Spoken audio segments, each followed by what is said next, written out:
We have Sunny on line 13. She helped her husband to die, and now she's having some real problems with it. Sonny? Yes, Dr. Viscott. How old are you? I'm 62. What was wrong with your husband? My husband had prostate cancer that had metastasized, and it was practically everywhere in his body. He had bone cancer. To the bones. That's extraordinarily painful. Very painful, and they never diagnosed it to begin with. And then when he kept going back, they told him he was fine.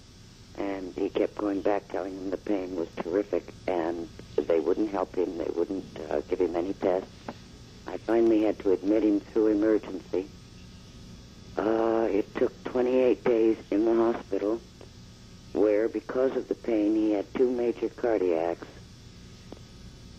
And the thing is, to make this more clear to you, I've always had a very, very strong belief, and I've never questioned it myself. I've lived by it, that you have many lives, you perfect yourself, you go on, and this is what it's all about. But when I brought my husband home, for one reason, to euthanize him, so that he wouldn't be in his misery anymore, because they would do nothing for him. Did you discuss this with him? He was beyond discussion. We had discussed it many times before, though. And what was his opinion? His opinion was, please do not use any kind of heroic ways to keep me alive. But had you discussed the actual business of... Euthanizing? Yeah. No, but his agony was so intense. Had he suggested to you that he didn't want to go on? No, he didn't suggest it. It was just that by that time, the morphine was practically constant. And they put a main line in, and then they were going to put him in a ward. So he was on it was an IV drip? Yeah. Oh, yeah. Yeah. And you just let it run in? Yeah. But when I brought him home, because I knew he'd want to be home, my nurse, who was probably the most beautiful woman I've ever met, this is the frightening part. What? We knew what we were going to have to do. Yes. We had a full bag of full-strength morphine. It was emptied directly to the heart. It didn't kill him. The air bubble that was injected did not kill him. Now, he is semi-comatose. He is not feeling this, believe me. But we knew that if he came out of it again, he'd be in agony again. And we didn't want him to come back out again. And after those 2 things, plus all the pain, wasn't pain medicine, there was another medication there that he had. None of these things worked. None of them. He was coming back.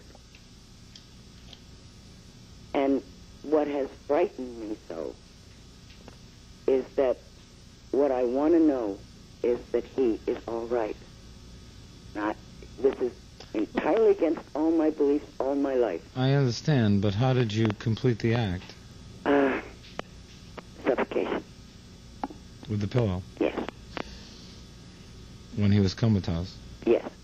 In the presence of the nurse? Oh, yes. Yeah. Definitely. How difficult? That part was not difficult at all. It wasn't? No. Well, I mean, it was difficult to do it, yes, but I mean, it wasn't difficult for him. No, I know, but that's just so difficult. The difficulty was in... No, at that point, no. I did not want to see that man have one more second of pain. The pain was so horrendous that it was just all-consuming, and I could see no reason by then. Everything, he was going to die. Why make him come to again and go through more pain? Mm-hmm. They didn't get you. The morphine that you had was not a lot of morphine. It was a full bag. I'm sorry, it wasn't a lot of morphine. When it's done, do you know euthanasia is practiced widely everywhere? I do know. Yes. You know that, and that what we're talking about in public is a sham, because it goes on all the time. Of course it is. They leave. Well, most people have to do what I did. Well, it's not even done that way. It's just that a member of the family is told that if the drip goes in too fast, it But could it be. didn't kill him. Well, they make it much stronger than that. Listen, what are you going through? I mean, why are you having pain now? I'm having pain because I can't fully believe that he's all right. Why was it so hard for him to die? What do you think could be behind that? I don't know. You think it was not his time? Well, yeah, that's what you think. what happened the next day, there were 2 incidents in the hospital, which I will make very quick. After the first cardiac, he came back. He came back beautifully, which was rather amazing. And when he went into the second cardiac, he looked at me and said, "Not yet. I have something I have to do." Now, there were 12 more days after that he lived. And after he died, the next night, I was sitting in here in my room and thinking, trying to figure this out. And it was if everything was cleared away. And I heard his voice. I don't know if it were my own mind or whether it was really Hal. And he said, "It's okay. I did what I had to do, and it's okay." I suggest you accept that. I've tried to. What keeps you from accepting it? Guess I just, like everybody else, want that one last final. I don't know if it were me doing that or if it were Hal. Why don't you just accept it? I've asked myself that for 3 years. But it's 3 years? Yeah. I've gotten on with my life. Well, not really. Well, I'm working and I'm... Well. Come on. I know. It's time to accept that this was what you elected to do. It's what he and you discussed. And it was in the framework of your life the next step that you had to take. Yeah, I guess so. It's pretty hard to take. I understand. And I know that's what I said when I said it was difficult, because there are so many things to come back. Have you been to the grave? No, he was, I had him cremated, and there again, it's almost so many things that have happened when I went over and picked up the beautiful urn. I put it in the front seat, I packed it, I did everything so it'd be okay.